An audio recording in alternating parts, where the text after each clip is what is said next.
Thank you for tuning in to the Helium Radio Network. You are listening to a rebroadcast of a previously recorded show.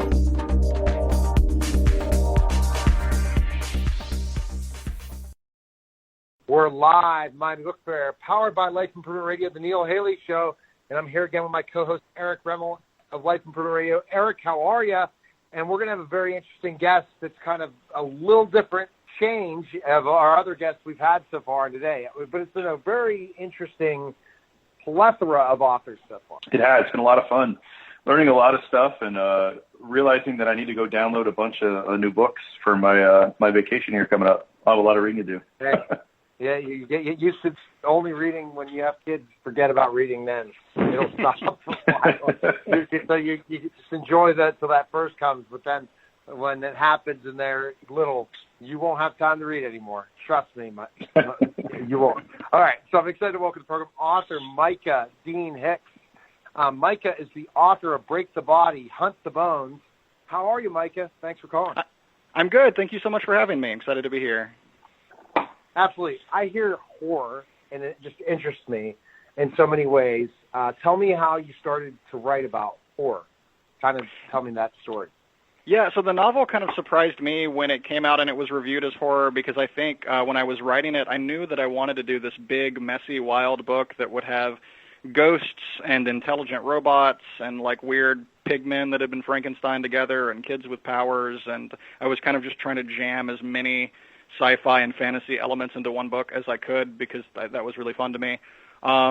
And so I didn't really quite know what it was. We knew it was kind of a mixed genre sort of project, but then when it came out, it was getting reviewed pretty much across the board as horror. Like no one was confused that it was a horror book, which is nice, and that's been like interesting to think about. Yeah. So that's not your genre. You write a variety of different ways then, Mike. Yeah, I think of myself as someone who does like literary fantasy, I guess, or fabulism. I'm really influenced by fairy tales, and that might actually be where a lot of the horror elements come in because, you know, fairy tales are pretty creepy. There's lots of cannibalism and dismemberment and people eating children and things like that. So that might be where I'm drawing those horror elements from. And I think I'm from the rural South. I'm from rural Arkansas, and so I think sometimes when I just kind of write about what life is like in rural places, that to other people it sometimes seems like horror. It seems a little... Where in Arkansas are you from? I'm from Hope, so where Bill Clinton is from, but like outside Hope. I guess the town where I grew up, Patmos, has about 64 people in it. And then I went to school in Spring Hill, Arkansas, which is a town of, I think, just a few hundred or something. It's pretty small, but... my best Arkansas story is that once when I was a kid playing in the yard, this man came to our house and was kind of getting kids from all over the area to come clean up one of his chicken houses that had burned down. And so I was probably like 12 or something, and I go with like other kids from the community, and we walk through the like ruins of this chicken house that's just burned to ash, and there are all these like black football-shaped things lying in the charred dirt, and those were the chickens. And then, of course, being kids, we started throwing them at each other and, like ripping them open, and they looked like cooked chickens, and then daring each other to eat them and things. It was all pretty foul and horrible. So there might come by some of the horror stuff, honestly. So, Eric, I know you're ready to jump in. What question you have? Yeah, it's an interesting story. So, like, I was reading your bio, and you teach, looks like creative writing at UCF, in Orlando. So you're local Floridian. Yeah, absolutely. And so I have to ask you, where did you kind of, after you wrote the book and released it, did your students get in on the action, or did you have any feedback from the book from your class? No, I don't. Like occasionally, I did have some students who like read the book kind of on their own, and they like let me know what they think about it, which was always really gratifying and cool. To have people actually spend time with your work when there's so many awesome things being published all the time. But as far as like getting my wife is also a writer, so I got tons of feedback from her, and I got tons of feedback from other readers. With my students, I want to be careful that since they're paying to take my classes and to be there, I try to make it as much about them as possible. So I don't really talk about my own work at all with my students unless they ask. And they sometimes like ask what I'm publishing, or more often they'll ask about the publishing industry. And so I'll talk to them about things like that, but I tend not to talk too much about the kind of work I'm doing with them, which is maybe a boring answer, but I feel like that the focus should be on them and what they're up to. No, absolutely, totally get it. What? So you said the book came out last year. What's been the feedback from it? I mean, have you? You said it's got some pretty whacked out stuff with intelligent robots and cannibalism and kids with powers. What's the feedback been on the book? It's been good, yeah. Like the reviews have been really kind. I got some great feedback from people. I think my favorite review so far is I try not to read too many of the user reviews because I think reviews are mostly for readers. They're not really for writers. But when it was first coming out and getting the first few reviews, I looked at a couple of them, and there was one where someone said that the book made them really uncomfortable and they couldn't sleep after they read it, and it troubled their sleep, and they ended up giving it 2 stars or something because they couldn't finish the book. And I'm like, that's a really great review, actually. I kind of want that to be the cover blurb. This made me so uncomfortable that I couldn't give it a high five. Yeah, you should give it a high five. That's a great review. Yeah. So I think that's my favorite one so far. Do you want to make it into a movie?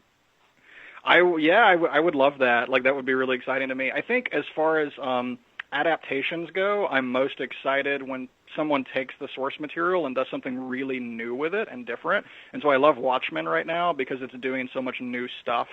We've always got the graphic novel, but to see a show take it and do something so new with it and different and kind of reinvigorate it with the retelling, that I think if I did end up selling movie rights, that would be kind of what I would want for the book. I'd love to see some really imaginative, creative person take it and put their own spin on it, or and make it new and different, but still dealing with the same things. That would be really awesome to me. I think that would be amazing.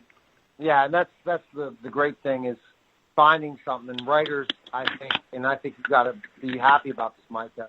Writers are getting so much more of the creativity of the new works that are coming out on TV, on streaming, on in movies than before. It used to be we're going to go with the specific same writers writing the same stuff over and over again. Now we're really getting a lot of creative stuff that would never have come out years ago if it wasn't for competition. TV is way better now than it was when I was a kid. It's just there's a lot of it, and it's all pretty good. It's amazing.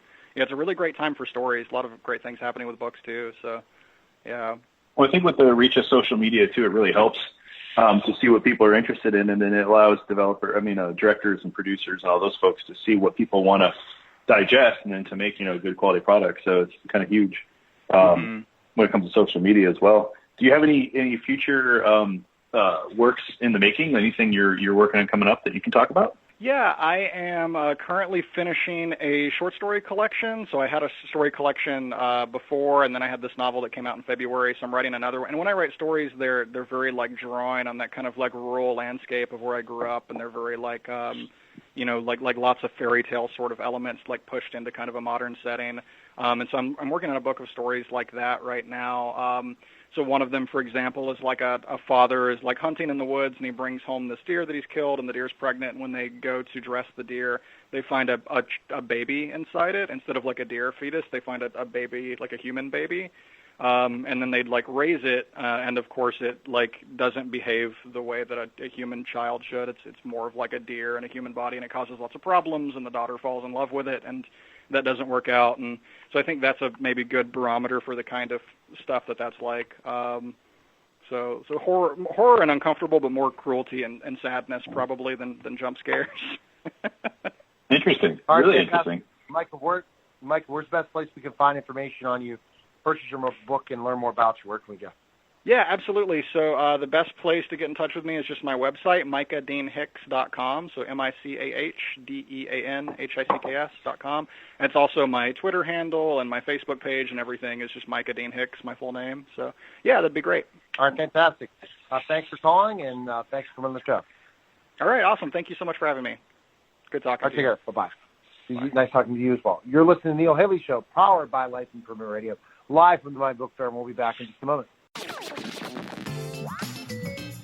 Thank you for listening to Helium Radio. The views expressed by show hosts or their guests are their own and should not be construed in any way as advice from Helium Radio. We make no recommendations or endorsements for radio show programs, services, or products mentioned on air or on our website. Personal perspectives expressed by producers, writers, and editors will always be presented as such. Any rebroadcast or retransmission without the express written consent of Helium Radio is strictly prohibited. Thanks for listening.